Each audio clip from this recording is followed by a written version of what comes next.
Greetings and welcome to the inTEST Corporation Second Quarter 2025 Financial Results Call. At this time, all participants are in a listen-only mode.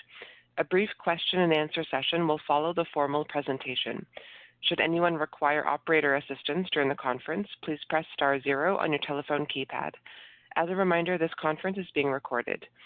It is now my pleasure to introduce your host, Sean Southard, Investor Relations for inTEST. Thank you. You may begin. Good morning, everyone. We certainly appreciate your interest in inTEST Corporation, and thank you for sharing your time with us today. Joining me on our call are Nick Grant, our President and Chief Executive Officer, and Duncan Gilmour, our Chief Financial Officer and Treasurer. You should have the earnings release that went out this morning, as well as the slides that will accompany our conversation today. If not, you can find these documents on the Investor Relations section of our website, intest.com. Please turn to slide 2 as I review the Safe Harbor Statement.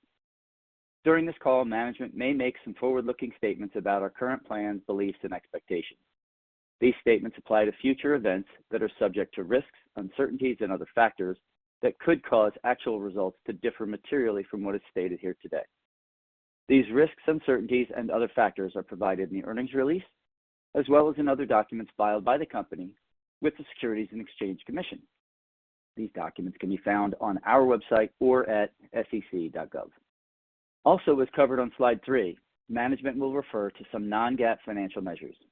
We believe these will be useful in evaluating our performance. However, you should not consider the presentation of this additional information in isolation or as a substitute for results prepared in accordance with GAAP. You can find reconciliations of non-GAAP measures with comparable GAAP measures in the tables that accompany today's release and slides. Now, please turn to slide 4. I'll turn it over to Nick. Nick, over to you. Thank you, Sean, and good morning, everyone. Thanks for joining us for our second quarter 2025 earnings call. The second quarter played out pretty much as we expected. While the ongoing global economic and tariff uncertainties continued to drive customer hesitancy as it relates to moving forward with larger capital projects, we were able to deliver incremental improvement in the quarter. I want to take a moment and thank the entire inTEST team for staying focused and delivering results through these continuing challenges. We remain focused on driving innovation, market diversification, and geographic expansion to strengthen our position in preparation for market improvements. In the quarter, inTEST delivered just over $28 million in revenue with gross margins above 42% and received orders of nearly $28 million as our recently introduced products continued to gain traction while our sales teams added new customers and optimized our channel network. Once again, our funnel of opportunities has increased to a new all-time high as customers recognize our innovative solutions are integral to their long-term capital plans. While overall semi and industrial markets remain sluggish, our teams are focused on capturing opportunities in other markets that are more active, like defense aero. In the quarter, our Process Technologies division benefited from a meaningful commercial space order, and as you probably noted, we just announced a large defense order at our Environmental Technologies division, which was a long time coming, for missile test systems to a prime defense contractor. Also in the quarter, we saw order activity gaining traction in auto EV, which I'll touch on shortly. During these times of uncertainty, we continue to take actions to improve profitability, and we further reduced debt by $1.7 million. Year to date, we've reduced debt by nearly $5 million, bringing our total debt down to approximately $10 million. Please turn to slide 5. We remain committed to our Vision 2030 strategic goal of driving innovation and geographic expansion to create greater scale. That can be seen in the progress we're making building out our Malaysia facility. We announced this expansion at the end of 2023, and when the building was completed, we focused on adding engineering and supply chain talent to address our immediate bottlenecks.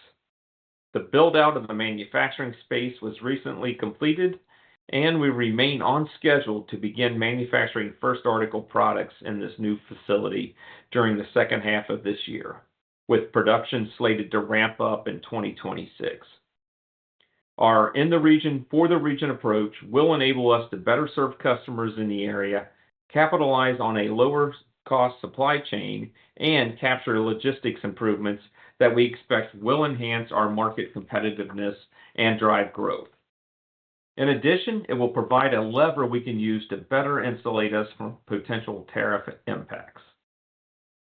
We believe the addition of manufacturing in Malaysia, along with our expanded manufacturing footprint in Europe with affiliation, positions us well to support the global needs of our customers.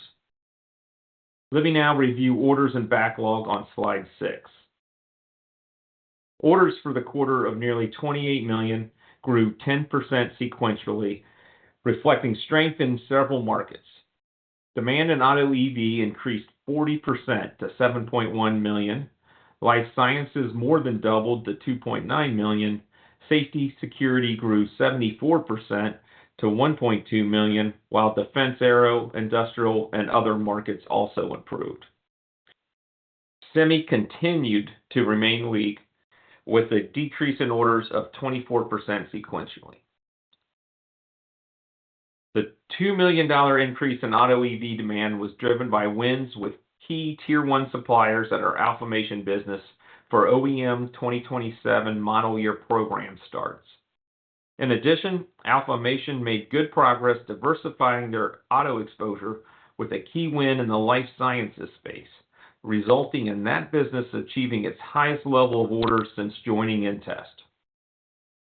The improved demand over the trailing quarter across all markets except semi reinforces that our ongoing diversification efforts are effective while the semi market remains sluggish. Year-over-year orders were up 6%. Auto EV demand grew $2.3 million, life sciences grew $1.8 million, industrial rose $1.2 million, and safety security increased $1 million. These increases were partially offset as semi orders declined $3.7 million and other markets declined $1 million. Defense aero was essentially unchanged at $2.5 million. Backlog at June 30th was $37.9 million, essentially flat over the last 2 quarters. Backlog was $9.8 million lower from the prior year period, which at the time reflected the large backlog we acquired with affiliation. With that, let me turn it over to Duncan to review the financials and outlook with you in more detail. Duncan, over to you. Thank you, Nick. Starting on slide 7, as Nick noted, revenue for the second quarter was $28.1 million. Sequentially, sales to semi increased 13% to $10.2 million. Industrial improved 25% to $3.8 million. Defense aero increased 27% to $3.6 million. And safety security grew 59% to $0.9 million. This growth more than outpaced the combined decline of $1.6 million across life sciences, auto EV, and other markets. Compared with Q2 2024, revenue was down $5.9 million, driven by a $4.9 million decline in auto EV sales and slight declines in life sciences, defense aerospace, and other markets. This was partially offset by increases in industrial, safety security, and semi, where the increase in back-end sales outpaced the decline in front-end.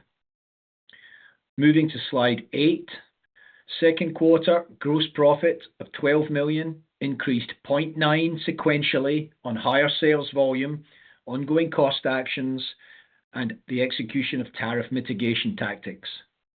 Compared to the prior year period, it decreased $1.8 million due to reduced volume. Q2 25 gross margin of 42.6% improved 110 basis points sequentially, driven by improved volume and ongoing cost reductions. Compared with the prior year period, the 200 basis point improvement reflects a more favorable product mix combined with the impact of cost reduction efforts. As you can see on slide 9, our operating expenses of $12.9 million also reflect recent cost reduction efforts with a sequential decrease of $1 million, including the recently announced leadership transition. Year-over-year operating expenses decreased $0.6 million. We continue to implement a series of cost-saving actions to improve our long-term profitability. The previously announced consolidation of our Videology Netherlands facility, which we estimate will translate into annualized savings of approximately $500,000 beginning in 2026, remains on track. In addition, we further reduced headcount during Q2 and employed austerity measures versus our budgeted 2025 spend. Turning to slide 10, you can see our bottom line and adjusted EBITDA results. For the quarter, net loss was $0.5 million, or a loss of 4 cents per diluted share. Adjusted net earnings was $0.4 million, or a gain of 3 cents per diluted share. Adjusted EPS reflects adding back acquired intangible amortization charges and restructuring costs. Adjusted EBITDA for Q2 was $1.3 million. Slide 11 shows our capital structure and cash flow. In the first half of 2025, we reduced debt by $4.9 million, including the $1.7 million we paid down in the second quarter. Total debt was $10.1 million at quarter end. We have a total debt leverage ratio of 1.4x. Cash and equivalents at the end of the second quarter were $19.2 million, down $2.8 million from the end of the first quarter. On August 5th, 2025, we entered into a covenant waiver agreement with our US-based lender through the first quarter of 2026 in exchange for pledging cash equal to US debt outstanding. At June 30th, 2025, we held $5.9 million of US-based debt. Regardless, we have more than sufficient liquidity given our net cash position. Turning to slide 12, as Nick mentioned, given the continued uncertainty resulting from the global trade environment, we are focusing our guidance on the forward quarter only, where we have better visibility. For the third quarter, revenue is forecasted to be $28 to $30 million, with gross margins similar to Q2 2025 and operating expenses of $12.6 to $13.1 million, excluding approximately $100,000 of restructuring expenses. Amortization and interest expense are projected to be consistent with Q2. As usual, our guidance does not include the potential impact from any non-operating expenses, such as corporate development and incremental restructuring that may occur, nor does it include the potential impact from any additional acquisitions we may make. To reiterate, we continue to be confident in the long-term fundamentals of our business and in our market position. Our customer pipeline is at the highest level in the history of our company. While we continue to expect sequential improvement in top line and profitability through the year, our visibility into the timing of orders and shipments remains limited at this point. With that, if you will turn to slide 13, I will now turn the call back over to Nick. Thanks, Duncan. With the continually changing trade conditions, companies around the world are adjusting to new market dynamics impacting pricing, supply chains, manufacturing decisions, and more, which is driving many customers to remain hesitant to invest in capital projects. As they remain cautious, we continue to make progress on our Vision 2030 growth strategy and are encouraged by wins across several markets where our diversification has proven effective, our innovative new products are gaining traction, and our geographic reach extends continuously further. During the second quarter, new products represented sales of $6 million, which was just over 20% of our total sales. One of our Vision 2030 goals is to get this vitality metric to 25% in the coming years, and we're pleased with the solid progress we are making. As we have stated, the opportunity funnel across the organization has reached a new all-time high, maintaining optimism about a pending increase in capital spending. In the meantime, we are managing cost while positioning us to be ready to capture the growth when it comes. We have a healthy balance sheet, and as Duncan noted, believe we have sufficient liquidity to manage whatever challenges the future may hold. While visibility remains limited amid persistently weak market conditions for capital investment, most notably in the digital analog semi industry, we expect to deliver modest quarter-over-quarter improvement throughout 2025. With that, operator, let's open the lines for questions. Thank you. We will now be conducting a question and answer session. If you would like to ask a question, please press star 1 on your telephone keypad. A confirmation tone will indicate your line is in the question queue. You may press star 2 if you would like to remove your question from the queue. For participants using speaker equipment, it may be necessary to pick up your handset before pressing the star keys. One moment, please, while we pull for questions. The first question is from Jaeson Schmidt from Lake Street Capital Markets. Please go ahead.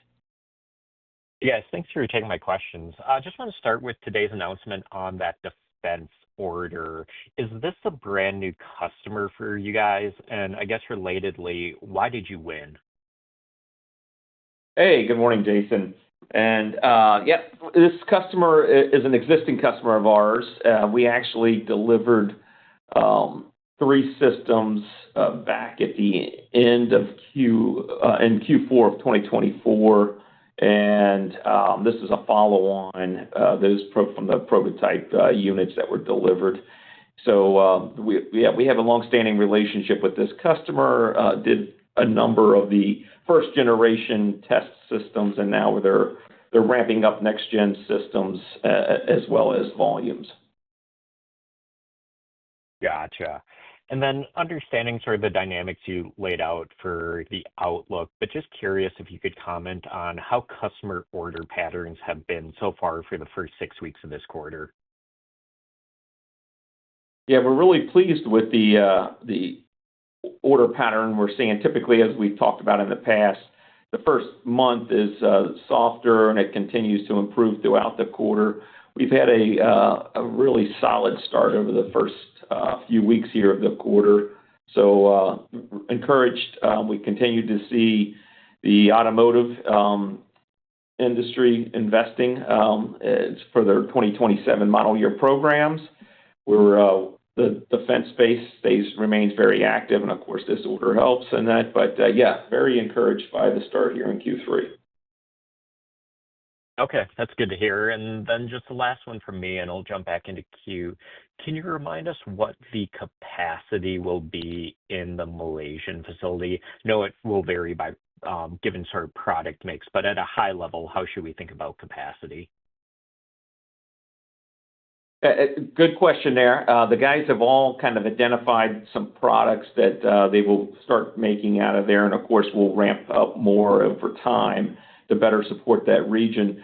But we anticipate that facility to be able to do 10-15 million for us over time here out of to support the Asian market. Okay, really helpful. Thanks a lot, guys. The next question is from Dick Ryan from Oak Ridge Financial. Please go ahead. Thank you. Say, Nick, on the, coming out of Q1, you had those environmental challenges that kind of pushed some business, but then you had these strong defense orders coming in for the division. Were those engineering challenges related to the defense side, or were they something else, and where do you stand with those issues? Yeah, no, the engineering challenges from Q1 were predominantly more industrial applications. I think a little bit on the defense, but the majority of those all shipped shortly after the end of the quarter, by mid-quarter, and that. So, engineering challenges, not an issue this quarter here, as we do have a new leader at that location, and he's working to improve the coordination of the engineering efforts there. Okay, that's good to hear. On the semi side, you had a couple comments towards the end on the back end business. Any glimpse into 2026? What could happen on the front end side of the business, or is that still, maybe a mid-year sort of thing? Yeah, our teams stay very active with the players in that space on next generation products and their kind of locations, new locations, and where things they're working on, looking at costing, potentially improvements, et cetera, on the design side of things. So we're working closely with all of them. As for timing, it clearly looks like it's a 2026, kind of a rebound. And whether it's first half, second half, yet to be determined. I think it'll slowly come back, but with ramping throughout 26, and especially if we continue to see the automotive industry improving. Okay. Yeah, one last one. I mean, Alfamation, obviously, it's good to see the auto business and wins there, but on life sciences, can you provide some color what they're providing to the life sciences and kind of the outlook you might have there? Is that kind of a one-off sort of win, or is there some continuation there that you might be expecting? Yeah, no, the team is absolutely looking to drive further diversification.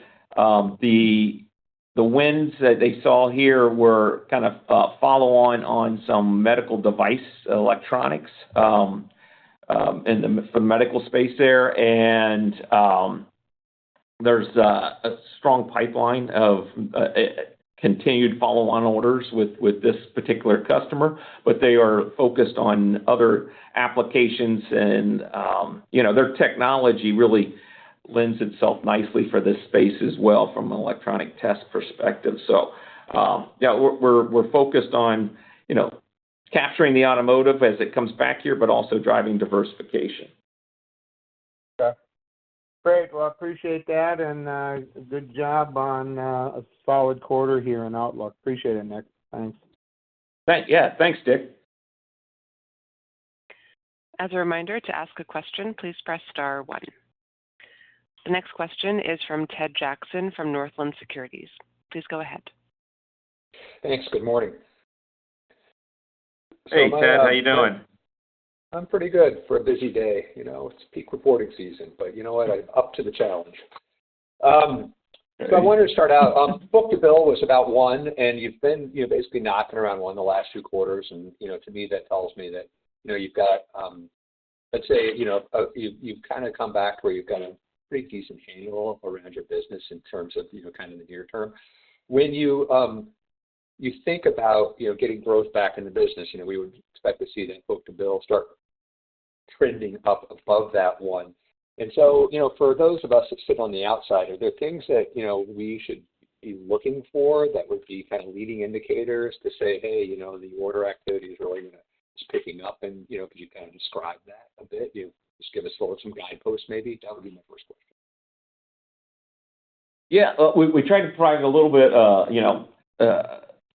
kind of baseline for you here with, kind of the new products. These are certainly positioning us well to create demand out there, win some new accounts, and we had really strong quarter there from in Q2. About $2 million or a little less than $2 million of improvement over Q1 with new products, and the more traction we gain will help drive the orders, push that orders above 1 on a book-to-bill basis there. With the pipeline being as in an all-time high and continuing to grow each quarter, it gives us extreme confidence that as soon as these customers get comfortable with the market dynamics and ready to kick off these CapEx projects, it's going to generate, good order demands for quarters to come here. Duncan, any thoughts from your side? I think we've seen some of it. The announcement on the defense aero order as an example.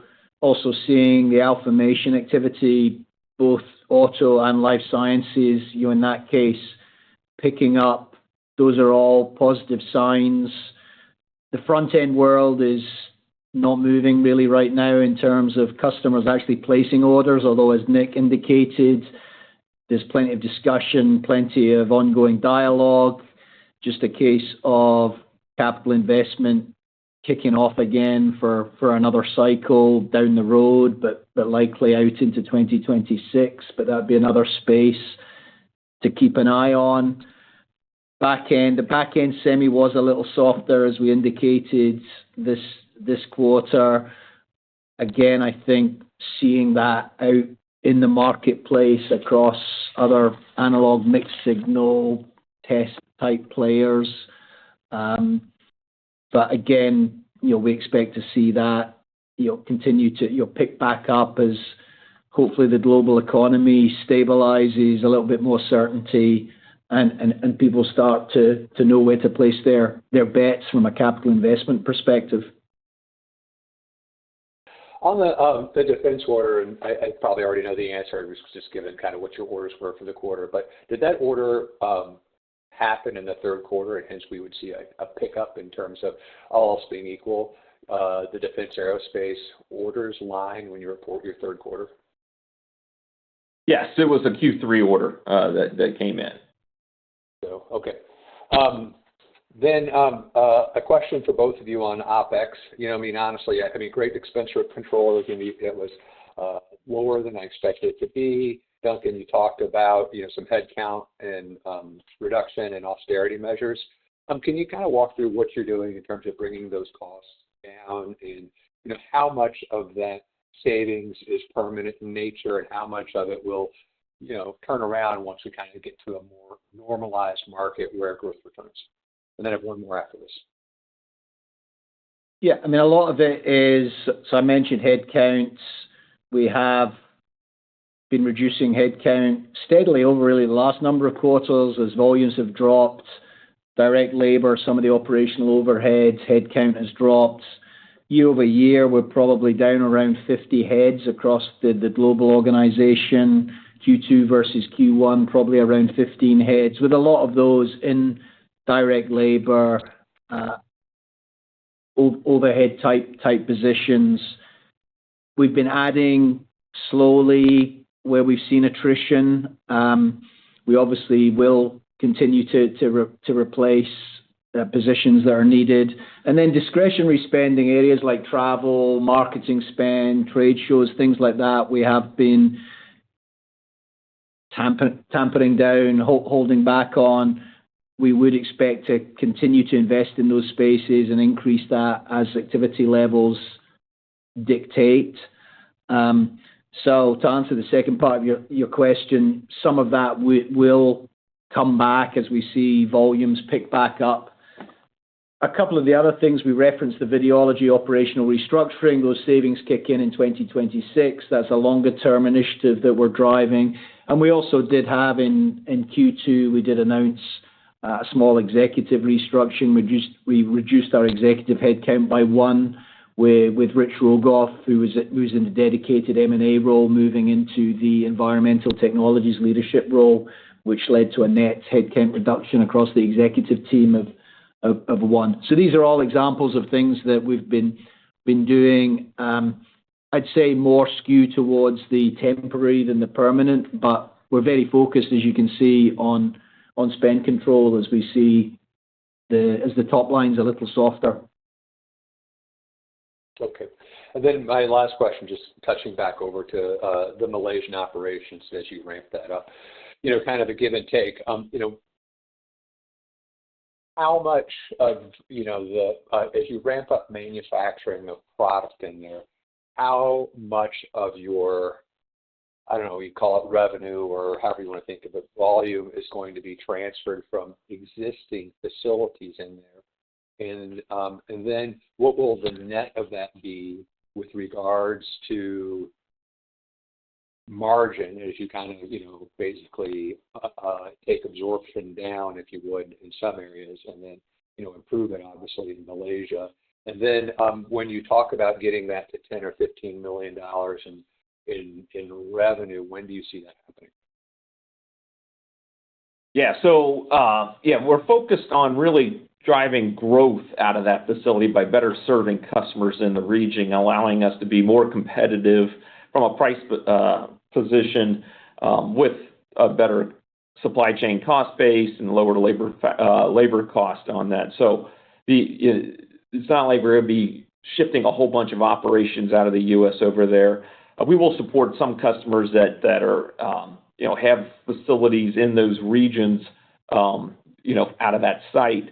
But we also anticipate this regionalization effort for bringing more activity back to the U.S. Will give us the capacity to keep our existing facilities leveraged out there. So it's about a growth story, better competitiveness in the region, and getting aggressive after the competition to drive the top line. As for timing, it'll be a ramp up. The group's laid out kind of a 5-year plan here that will move to those kind of numbers over during that time frame. But obviously, things can change in 2-3 years down the road. And as I mentioned in the opening statements, if we need to do something from a tariff, kind of lever that we could pull to better serve customers and minimize our costs going up as a result of tariffs, we have that lever to pull as well down the road. Okay. Well, it was a nice solid quarter, and appreciate the good guidance, and I know things will turn around, and you guys are pulling all the levers you can, it sounds like. So thanks for the time. Thanks, Ted. There are no further questions at this time. I would like to turn the floor back over to Nick Grant for closing comments. Thank you, Sasi. We appreciate you joining us today. Thank you for your time, and we welcome the opportunity to answer any further questions you may have. On slide 14, please note that in addition to the details regarding the replay of this call, we will be participating in several upcoming conferences later this month and next. Thanks again for participating today, and have a great day. This concludes today's teleconference. You may disconnect your lines at this time. Thank you for your participation.